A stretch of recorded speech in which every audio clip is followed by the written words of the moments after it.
সম্মানিত সুধী, হযরতুল আল্লাম শহীদ মরহুম আল্লামা দেলওয়ার হোসেন সাঈদী রাহিমাহুল্লাহ ওনার স্মৃতি বিজড়িত আজকের এই ঐতিহাসিক প্যারেড ময়দানের তাফসিরুল কোরআনের প্রোগ্রামে সব আছে।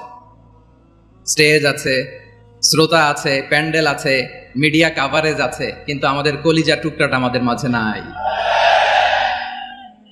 আজকের এই প্রোগ্রামে আলোচক হয়ে এই চেয়ারে আমি না বসে ওই শ্রোতাদের কাতারে বসে যদি আমাদের আল্লামার নুরানি চেহারার দিকে তাকিয়ে ওয়াজ শুনতে পারতাম, আমাদের হৃদয়টা ঠান্ডা হয়ে যেত, আমাদের তৃষ্ণার্ত হৃদয় শান্ত হতো। সব আজকে আছে, কি যেন নাই, ঠিক কিনা বলেন? আল্লাহ তাআলা প্রতি 100 বছরে একজন মুজাদ্দিদ পাঠান, প্রতি 100 বছরে একজন মুজাদ্দিদ, যিনি সমাজকে সংস্কার করেন। আল্লামা দেলওয়ার হোসেন সাঈদী রাহিমাহুল্লাহ ছিলেন তেমন একজন মুজাদ্দিদ। চিৎকার করে বলেন ঠিক কিনা? উনি শিরক বিদআতের আস্তানাকে তছনছ করে দিয়েছেন, তাওহীদের বাণীকে সমুন্নত করেছেন, গণমানুষের কাছে তাফসিরুল কোরআনকে জনপ্রিয় করেছেন। আজীবন তিনি ইসলামকে বিজয়ী শক্তি হিসেবে দেখার স্বপ্ন দেখতেন। এত প্রাঞ্জল ভাষা, এত চমৎকার আধুনিক প্রেজেন্টেশন, গণমানুষের কাছে কোরআনের তাফসিরকে এভাবে জনপ্রিয় করে তোলার মতো ব্যক্তিত্ব আল্লামা সাঈদী ছাড়া দ্বিতীয় কেউ এই বাংলার ভূখণ্ডে নাই।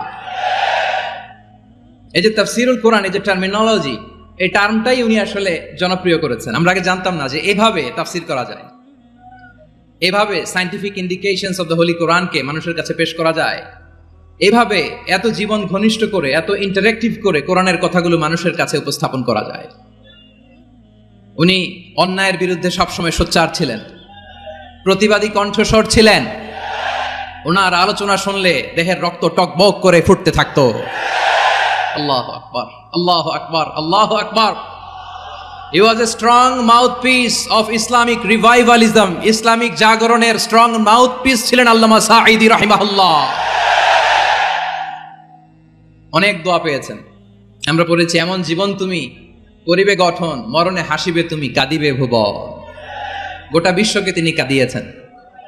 আল্লামা যখন ইন্তেকাল করলেন, আমি তখন মালয়েশিয়া থেকে যুক্তরাষ্ট্রে একটা কনফারেন্সে যোগ দিতে যাচ্ছি, কাতার এয়ারলাইন্সে। মালয়েশিয়া থেকে দোহাতে নামলাম। দোহায় যখন আমার ট্রানজিট, তখন শুনতে পেলাম যে আল্লামা বিদায় নিয়েছেন।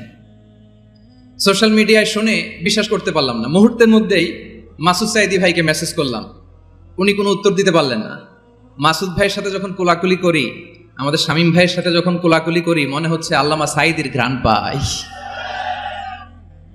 শরীরটা লিটারালি কাঁপছিল, নিজেকে মানাতে পারছিলাম না, বিশ্বাস করতে পারছিলাম যে আসলে আল্লামা বিদায় নিয়েছেন। ইন দ্য মিন টাইম আমার সেকেন্ড ফ্লাইট দোহা টু নিউ ইয়র্ক, 12 ঘন্টার ফ্লাইটে উঠলাম।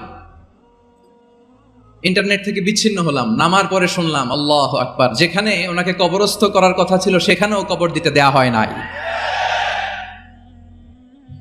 ছবিগুলো দেখতে লাগলাম, হাসি মাখা মুখ, হাসি মাখা নিথর দেহটা, মরণে হাসিবে তুমি, কাঁদিবে ভুবন।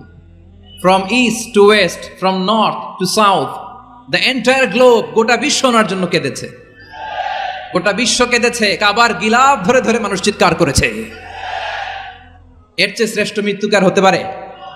আমাদের আল্লামার আর কি পাওয়ার ছিল বলেন? আর কি পাওয়ার ছিল?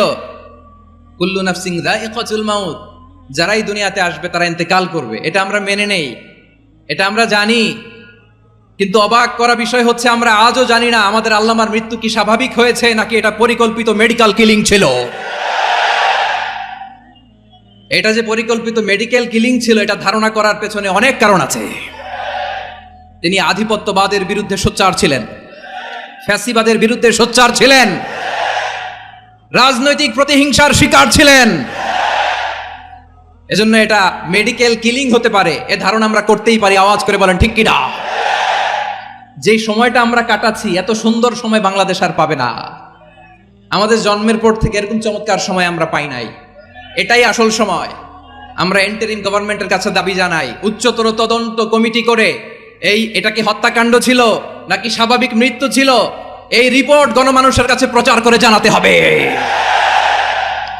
এই দাবির সাথে কি সবাই আপনারা একমত?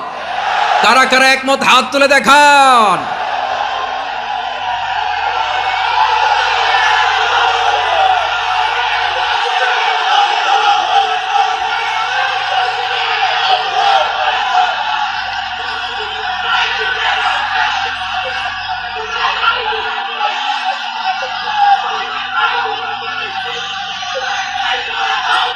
আমার প্রিয় ভাইয়েরা, প্রিয় চট্টলাবাসী, আল্লাহ তাআলা তার এই মুখলেস গোলামকে তার জান্নাতুল ফেরদাউসের মেহমান হিসেবে কবুল করুক, তার জীবনের সকল খেদমাগুলোকে কবুল করুক, জান্নাতুল ফেরদাউসের আলা মাকামে তাকে মেহমান হিসেবে কবুল করুক।